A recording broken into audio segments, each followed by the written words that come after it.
Topic of today, urban farming. I think there's reason why farming can have a more prevalent, a more promising future. First of all, we'll be 9 billion people pretty soon. And something happens, something very important happens. 70% of us, the majority of us, will live in cities. So it could make a lot of sense growing food where people are going to live, in the city. But most importantly, we will be so many more people. We need about 100% more food from today to tomorrow. 100% more. Urban agriculture is simply the practice of gardening and growing crops within a city. In today's society, it is being utilized in cities all over the world. Urban agriculture has become a means to increase access to locally grown food in order to decrease the food miles associated with the long-distance transportation. Historically, urban agriculture ties back to ancient Egypt, believe it or not. Community wastes were used to feed urban farming. In our recent history, however, urban agriculture can be found in Germany during the early parts of the 19th century as a reply to poverty and food insecurity.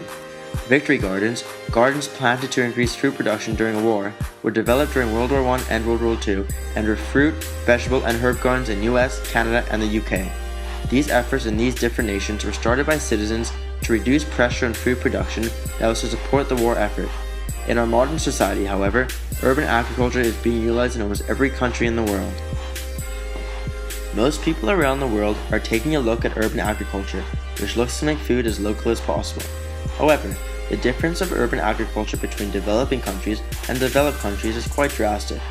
In the world's developing nations, urban agriculture is done out of necessity for food in order to combat malnutrition and hunger. Many of the world's urban poor create gardens as some kind of help to supplement the food that they have to buy. However, developed countries like the United States and Canada have better economies, education, quality of life, and access to resources. Urban agriculture plays a different role in the citizens' daily lives, such as bonding as a community or for the enjoyment of planting a garden. Urban agriculture can bring benefits environmentally, socially, and economically. Socially, it supports families and communities together working for a shared goal, gives direct links to food production, creates better living environment by greening up the city and making it more productive, and teaches people life skills such as how to be more efficient. Environmentally, it greens up the city, helps to clean air and rainwater, aids to prevent erosion and topsoil subtraction, increases the quantity of food grown and bought locally, and cuts back carbon footprint. Economically, it creates jobs and income from otherwise completely unproductive space, can be beneficial, and creates a better local economy that does not rely on food from far away. Even though urban agriculture can bring many benefits to our society, it can also bring many negatives. For example, agriculture on contaminated land represents a health hazard for the consumers, as well as the fact that the practice of urban agriculture alongside roadsides is a risky practice since it exposes food to car pollution. Other major factors such as the high property taxes in Vancouver and the fact that space is at its premium in most cities influences the use of urban agriculture. Our goal in Vancouver is to be the world's greenest city by 2020, and that's also an economic goal. It gives us a huge competitive advantage as a city economy. We're looking at innovation and being on the forefront with green technology, with digital media and industries where brain power and creativity is at the front of it. Urban food and soul food in particular are bringing a number of those pieces together, creating jobs in the city, creating local healthy food, and doing it in an innovative way.